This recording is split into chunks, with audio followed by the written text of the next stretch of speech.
Investigative reporter Patrick Sloyan recently came to the University of Nevada, Reno to talk as part of Journalism Week. Sloyan, who spoke for 2 sessions during Journalism Week, talked about his time at UPI, which is one of the best wire services in the country, and his time at Newsday. He came to Nevada because he's friends with Jay Kighton, a UNR professor.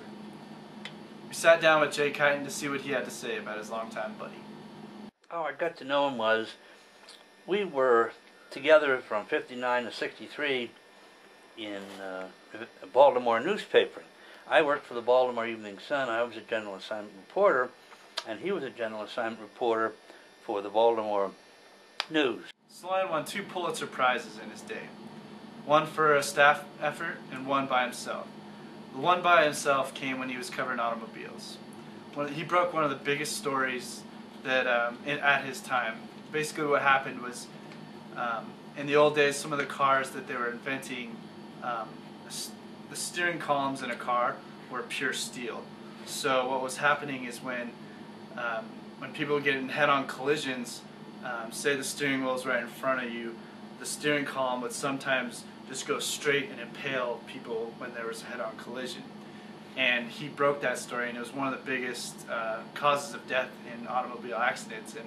And his journalistic presence made it so, led to the invention of when the steering column, the newer ones they made, were hollow in the middle, so they're basically connected like this. So when there was compression, when there was an accident, instead of just shooting right through into the driver, they would collapse inside under the hood, making the steering wheel not move, but the part where the collapse, that's where all the energy would take place.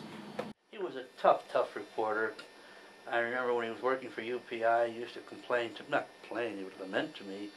He said, these Pentagon reporters are a bunch of pussycats. In other words, he would do a tough job of reporting, but most of the press corps and the media covering the Pentagon really weren't very strong. And he found that over the years. In Sloyan's first session, he talked about a relationship he had with one of his fellow writers at UPI, which had a rivalry with the AP writer. His colleague at UPI was Marion Smith. The AP writer was Jack Bell. Jay Kighton talks about it. He regaled with me so many stories over the years. Probably one of his favorite stories is about, he knew Marion Smith very well. Marion Smith was a big star of UPI, and Jack Bell in those days was a big star for AP. And so they were in the car riding behind Kennedy and when he was shot in Dallas, and Marion Smith wouldn't give up the phone. And Jack Bell kept pounding him on the back, pounding on the back. He really wouldn't give up the phone until he dictated his story. Well, ever since, the conclusion of the story is there are now 2 phones in that car. One for the AP and one for the UPI. Those are the kinds of stories he's told me from it. I can't recount them all, but it was tough. It was tough.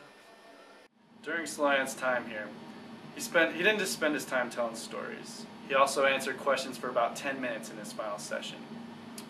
That's about all we have for today. For Scott Oxshart, me, and Justin Lawson, thanks for watching.